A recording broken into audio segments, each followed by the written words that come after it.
සතුරන් වූ අයටත් සිත සැලසේවා මගේ හිත පෙළන අයගෙත් හිත නොපෙළේවා මට අගුණය කී අයගෙත් ගුණ පැතිරේවා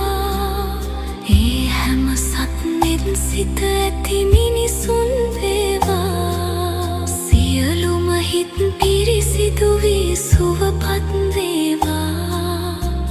සිත පැතිරී ලොවටම ආසිරි වේවා අපි හැමටම කලන මිතුරු ඇසුර ලැබේවා සසරට මග නොව නිවනට